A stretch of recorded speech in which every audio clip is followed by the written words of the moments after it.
Welcome to the Military Aviation Preservation Society American History Program. In this segment of our classroom support package, we will be reviewing how non-interventionists have impacted the American experience, how non-intervention policies have caused conflict in this country, and what the ultimate cost of those policies were. This program was designed to support high school classroom instruction dealing with American History Content Statement 20 and addresses how World War I impacted this nation and how non-interventionist groups and media figures of the time shaped the political landscape in the United States prior to World War II. We also hope that this presentation will deepen your understanding of how today's global society impacts the concepts of isolationism and non-interventionism.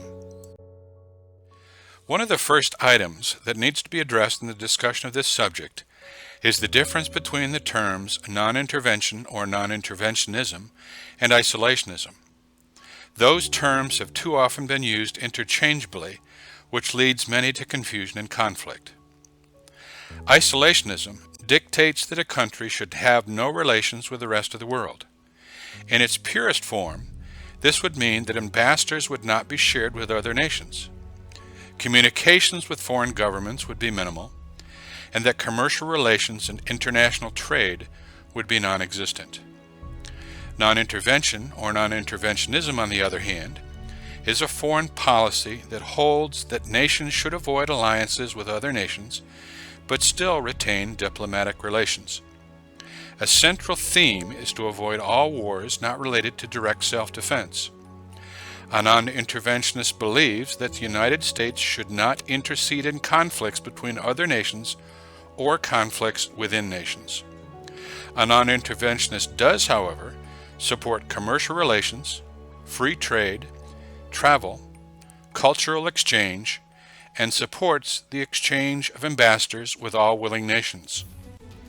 Giving these two widely differing definitions, we can probably classify American isolationist movements and interest groups throughout our history to be mostly non-interventionist in nature.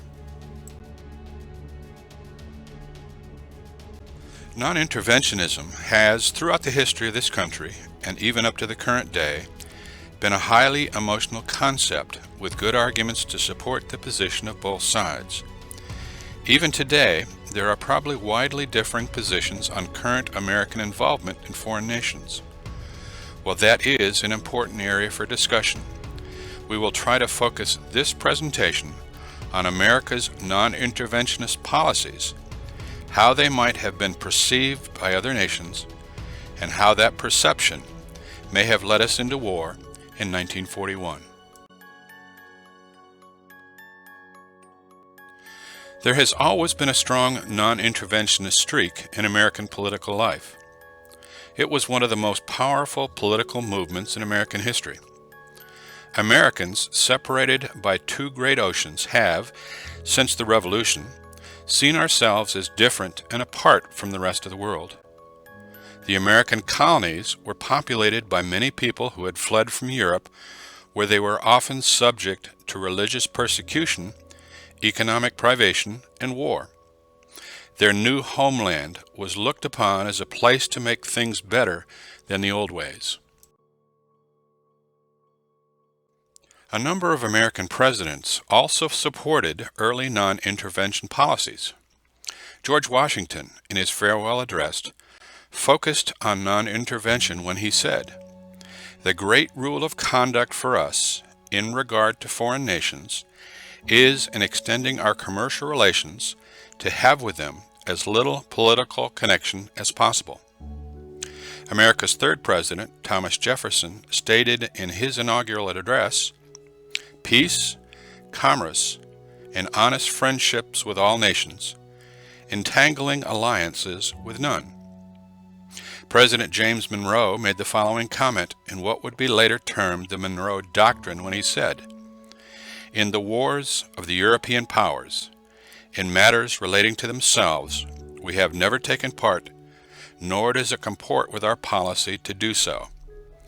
That doctrine also stated that further efforts by European nations to colonize land or interfere with nations in North or South America would be viewed as acts of aggression requiring U.S. intervention.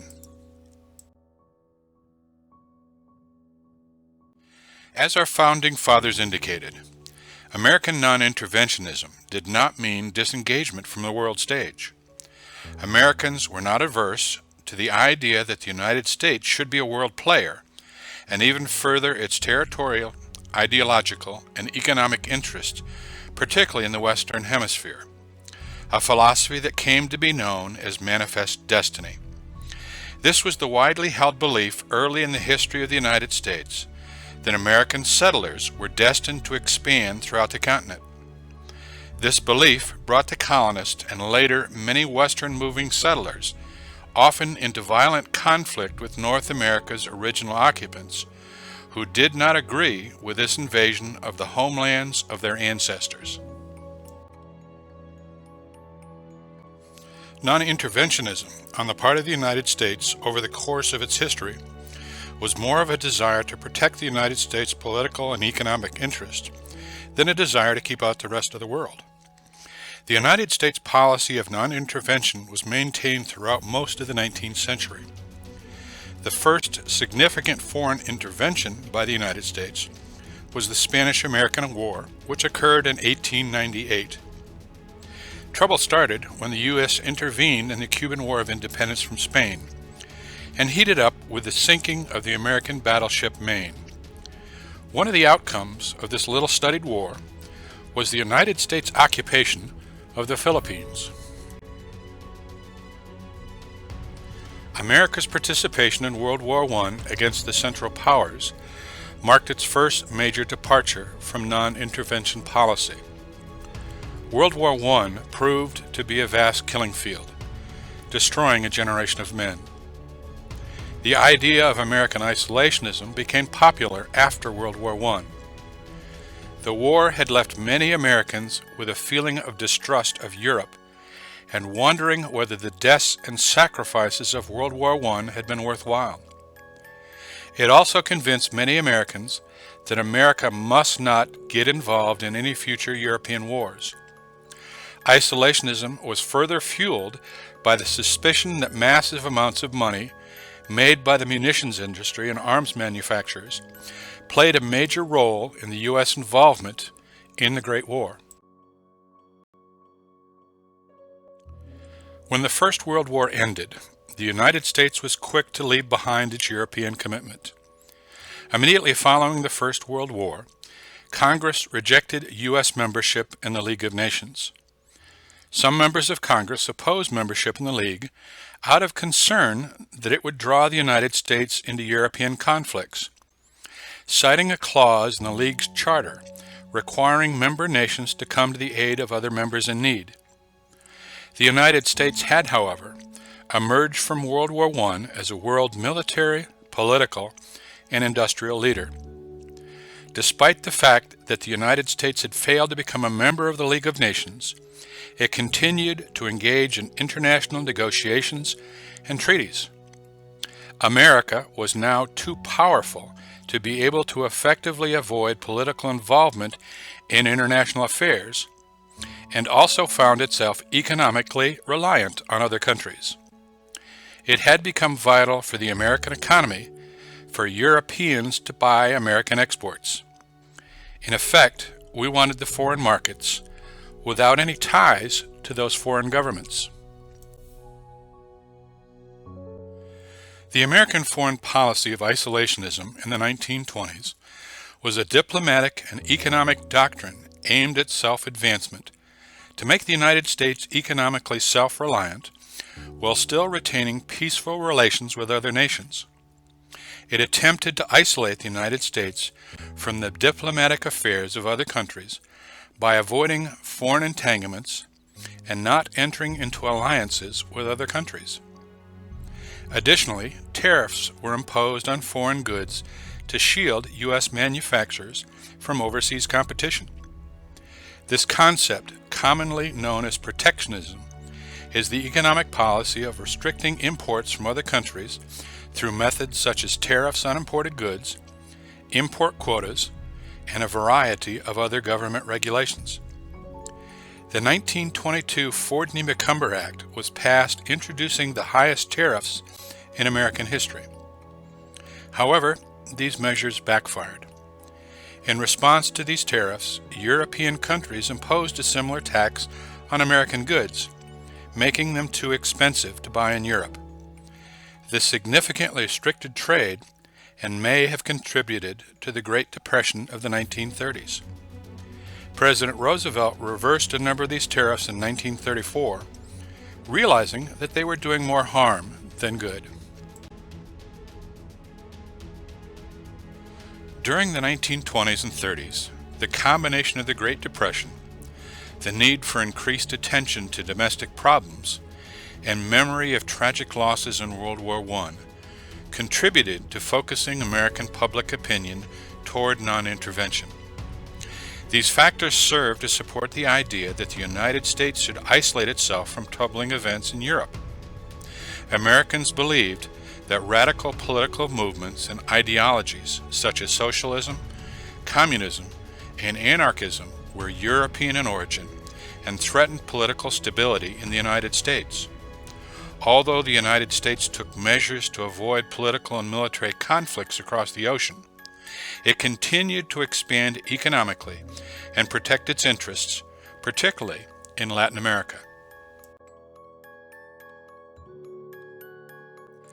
Isolationist ideas were also spread through the media and American popular culture during the mid-1930s.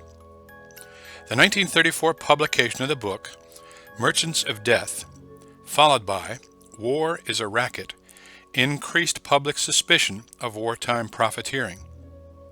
In 1934, the Nye Committee, a committee of the United States Senate, was established to investigate the financial interest behind the United States' involvement in World War I.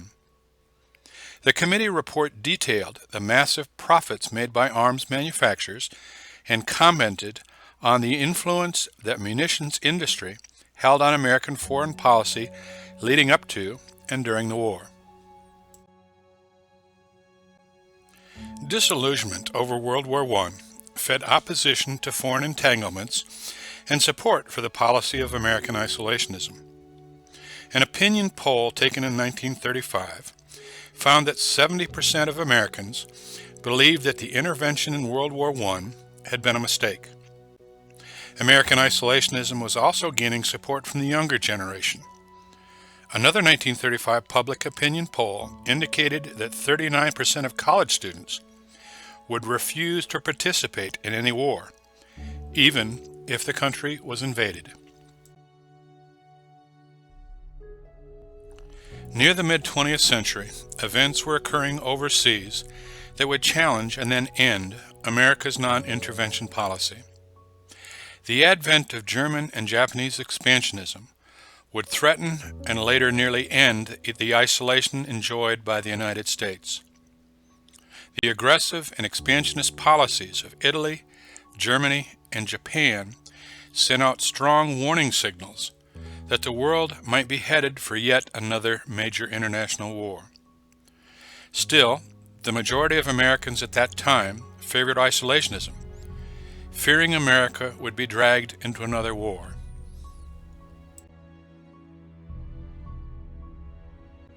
This apparent aversion to conflict among Western nations may have laid the groundwork for German and Japanese aggression. Appeasement policies enacted during the 1930s had convinced Adolf Hitler and German leadership that the West was so traumatized by World War I that those countries did not want to fight. There was a utopian and pacifist political correctness to non-intervention policies that to Hitler represented a weakness to be exploited. He mistakenly assumed that America's isolationism would mean that it would not move millions of soldiers to Europe as it had in World War I. Similarly, Japanese leadership thought if America had let France be occupied and Great Britain burn in 1940, then they would probably not go into China, Malaysia, or Southeast Asia to rescue their colonial allies.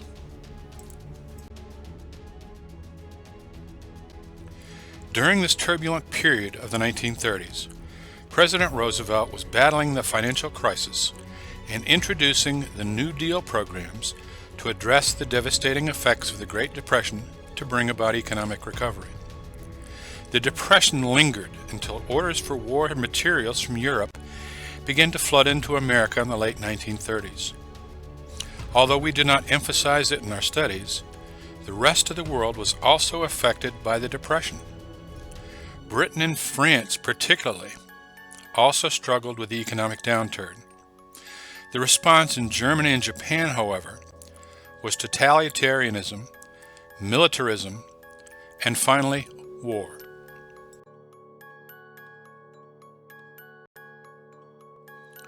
When the war began in September of 1939, most Americans demanded neutrality regarding Europe. Although most Americans supported strong measures against Japan, Europe was the focus of most of the non-interventionist attentions. The public mood was changing, however, especially after the fall of France in the spring of 1940. The year 1940 signaled a final turning point for non-interventionism. German military successes in Europe and the Battle of Britain prompted nationwide American rethinking about its posture toward war. If Germany and Italy established empires in Europe and Africa, and Japan swept East Asia, many believed that the Western Hemisphere might be next. Even if America managed to repel invasions, its way of life would be changed for the worse if it were forced to become a garrison state, isolated from the rest of the world. By the autumn of 1940, many Americans believed it was necessary to help defeat the Axis, even if it meant open hostilities. The war in Europe split the American people into two camps, non-interventionists and interventionists. The two sides argued over America's involvement in this Second World War, but because the non-interventionists faced no consistent organized opposition, their message was the only one heard. Roosevelt appeared to accept the strength of the non-interventionist elements in Congress until 1937. In that year, he gave a speech in which he likened international aggression to a disease that other nations must work to quarantine. At the time, however, Americans were still not prepared to risk their lives and livelihoods for peace abroad. Due to the public opposition of American isolationists, the U.S. did not join the Second World War when it broke out in Europe, and declared its neutrality on September 5, 1939.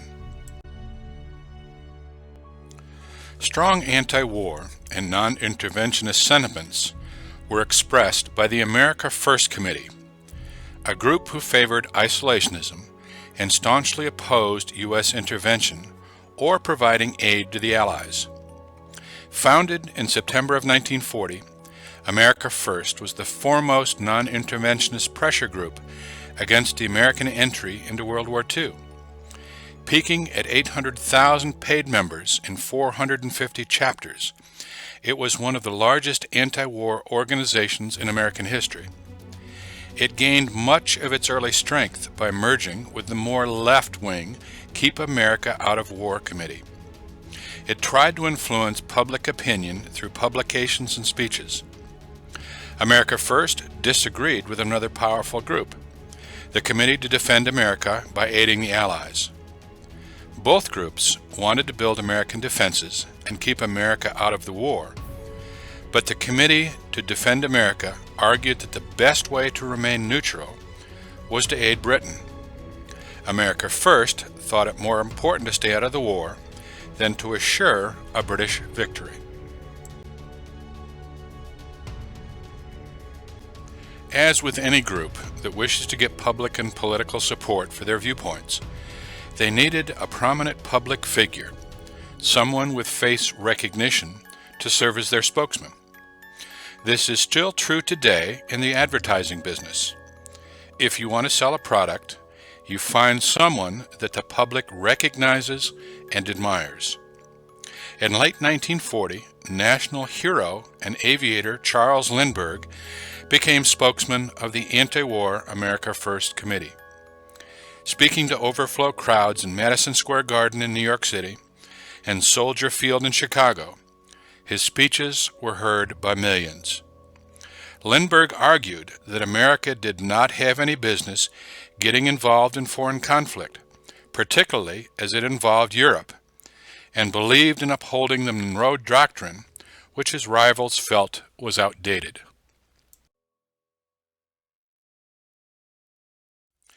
Lindbergh had always preached military strength and alertness. He believed that a strong defensive war machine would make America an impenetrable fortress and defend the Western Hemisphere from an attack by any foreign power. He indicated that this was the U.S. military's sole purpose. Lindbergh also felt that America could not win a war against Germany's war machine, particularly its air arm, the Luftwaffe. Between 1936 and 1938, at the request of the U.S. military, he traveled several times to Germany to report on German aviation and the German Air Force. With the approval of the German High Command, Lindbergh was the first American permitted to examine the Luftwaffe's newest bomber, the Junkers Ju-88, and Germany's frontline fighter, the Messerschmitt Bf 109. As 1940 became 1941, the Roosevelt administration made it very clear that the United States was on a course for war. He explained the importance of supplying the people of Europe, at the time primarily Britain, with the implements of war. In a radio broadcast to the American people on December 29, 1940, he said that the United States must be the great arsenal of democracy. The President managed not only to support Britain in its hour of need, but laid the groundwork for producing a tidal wave of equipment and supplies not only for the American military, but for our allies as well, in quantities that no one, especially the Axis countries, believed possible. This policy shift, driven by the President, came in two phases. The first came in 1939, with the passage of the Fourth Neutrality Act, which permitted the United States to trade arms with other nations at war, as long as those nations came to America to receive the arms and pay for them in cash. This policy was quickly dubbed cash and carry.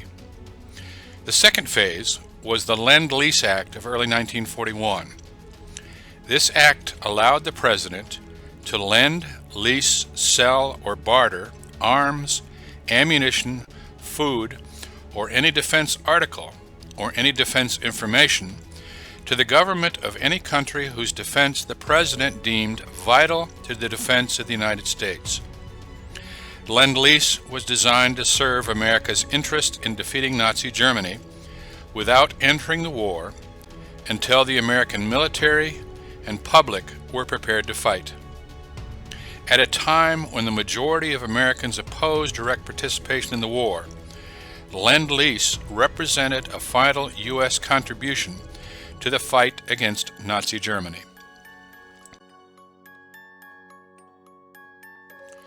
The 1941 Lend-Lease Act removed the cash requirement of the Neutrality Acts of the 1930, allowing the Allies continued access to American arms, munitions, and supplies, despite their rapidly deteriorating financial situation. In June of 1941, Germany launched a massive invasion of the Soviet Union, and Lend-Lease aid was extended to the USSR. China was already benefiting, with U.S. financial, equipment, and supplies supporting their war against the Japanese, despite an uneasy truce between nationalist and communist factions in that country. Many members of the isolationist movement were furious that the U.S. was supporting the Soviet Union and its communist regime. The view being expressed by the isolationists was that the fascists, Nazis, and communists should be left to fight it out alone.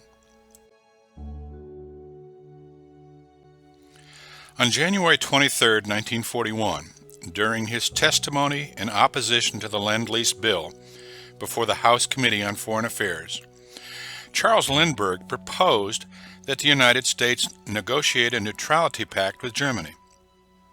President Roosevelt publicly criticized Lindbergh's views on neutrality 3 months later as being those of a defeatist and appeaser. 3 days later, Lindbergh resigned his commission as a colonel in the U.S. Army Air Corps. Then Lindbergh made a speech that made some question his credibility. In a speech at an America First rally at the Des Moines Coliseum on September 11, 1941, titled, "Who are the War Agitators?" Charles Lindbergh made the following statement. The three most important groups who have been pressing this country toward war are the British, the Jewish, and the Roosevelt administration.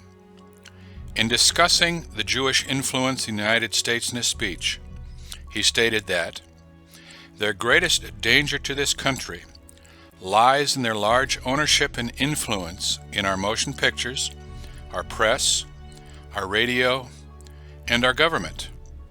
But then, in the same speech, he went on to condemn Nazi Germany's anti-Semitism when he said, "No person with a sense of dignity of mankind can condone the persecution of the Jewish race in Germany." The non-interventionist failed to prevent the Roosevelt administration from supporting the targets of Axis aggression. Most Americans still opposed any actual declaration of war on Axis countries, but everything abruptly changed on December 7th when Japanese naval forces attacked Pearl Harbor. Even as the bombs were falling on Pearl, the America First organization staged a major rally in Pittsburgh. In a hall decorated with red, white, and blue wall banners, the America First leaders engaged in anti-Roosevelt cheers, awaiting the main address by a prominent U.S. congressman. They ignored the first news reports of the attack.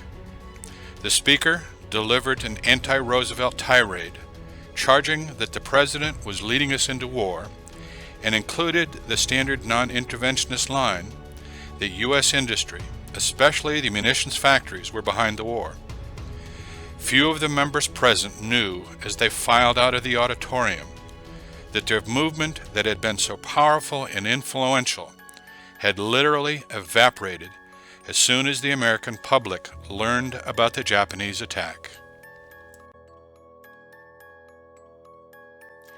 Pearl Harbor was a stunningly successful military operation, brilliantly executed by the Japanese. 8 battleships, the heart of the American Pacific Fleet, were sunk. Despite the success of the attack, it was perhaps the greatest strategic blunder in the history of warfare.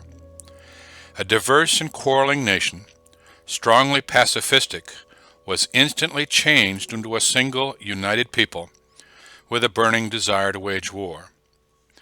The Japanese attack on the Pacific Fleet at Pearl Harbor changed everything, but it was a high price to pay for non-interventionism. The initial cost of America's non-interventionist policies was the lives of 2,335 U.S. servicemen and 68 civilians.